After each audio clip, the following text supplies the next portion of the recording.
KTRH News Time is 8:16. Joining us right now, State Senator John Whitmire, one of our favorites. Senator, welcome back to Houston's Morning News, sir. Good morning to you, sir.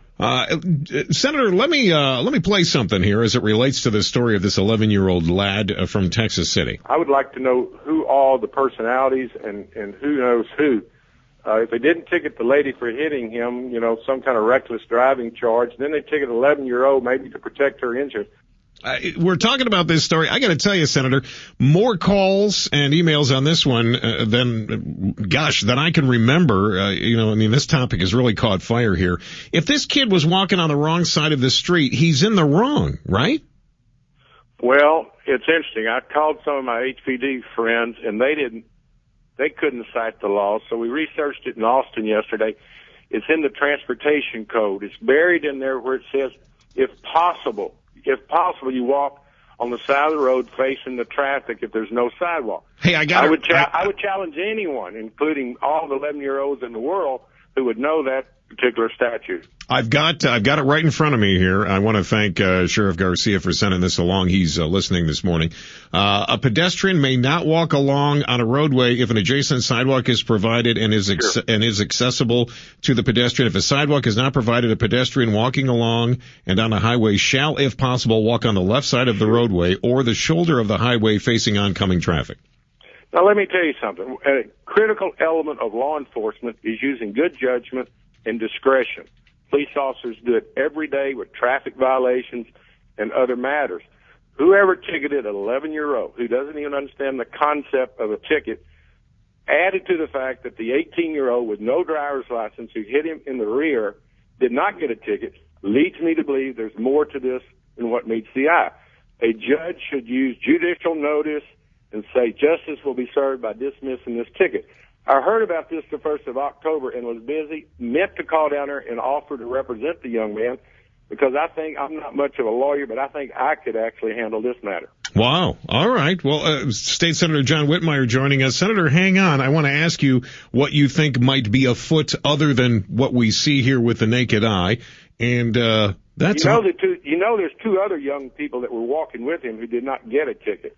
Correct. So the further you look into this, someone used some really poor judgment. The police officer should tell the young man how lucky he is, learn from this experience, and walk facing the traffic in the future. All right, Senator, hang on for me. I'm going to come back here and ask you about what you think there might be going on here below the surface. KTRH News Time is 8:22, and joining us is State Senator John Whitmire. And, Senator, we thank you for your time. By the way, if I've neglected to do it, Merry Christmas to you and your family, sir. Thank you. You too. All right, so the 11-year-old boy from Texas City is hit by an automobile. You've suggested, and we'll drill down a little bit here, that there might be something else going on. Do you think that the family of this driver or the driver themselves is somehow connected? Obviously, I don't know, but all you have to do is use some common sense and look at the facts as we know them. 11-year-old, two friends walking on the right side of the shoulder. What's his name? Noah. Noah. His name, the young man, was hit, knocked, bruised, injured, is issued a ticket for walking on the wrong side of the road. The 18-year-old female driver with no license was not issued a citation there, but only days after. Of course, it would appear that someone knows someone in a small community. I would hope this is not a normal police procedure. I mean, why would you write an 11-year-old a ticket in the first place? He didn't know the statute. He had no intent to violate the law. Wouldn't it be just like jaywalking, though, Senator? I mean, if somebody was caught jaywalking. Well, it's jaywalking if you know at 11 years old that jaywalking is against the law. You and I know better. I'll be honest with you. I did not know there's a statute of walking with your back to the traffic. I had to look it up and have it shown to me. But ignorance... HPD officers did not know yesterday when I spoke to them. But ignorance of the law... I have a real problem with 11-year-olds getting citations in the first place. We ought to do a story someday about how our public schools are writing Class C misdemeanors to 10 and 11-year-olds for being in the wrong place.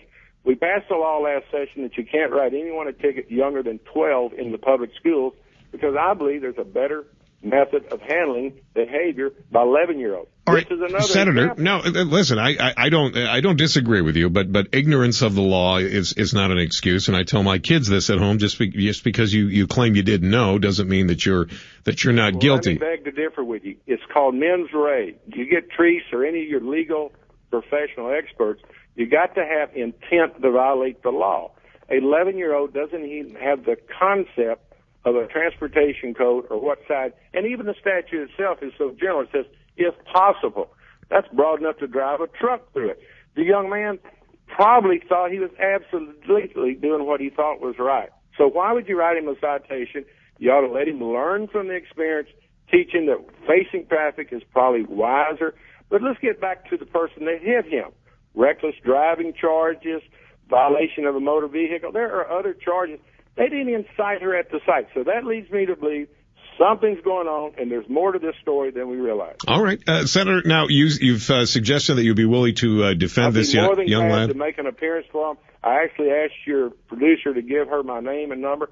I would consider it an honor to go down there and let the young man know that justice would be served by dismissing his ticket. It is a huge waste of police and court resources. All right, Senator. You know what we're going to do? We're going to follow up on this, and That's a deal. We'll keep in touch with you. I mean what I say. I know you do. That's why I love having you on. All right, hang on for me real quick. State Senator John Whitmire joining us here, obviously very passionate about this, and it's a story that we've been talking about all morning long, about this 11-year-old boy. We'll certainly follow it up.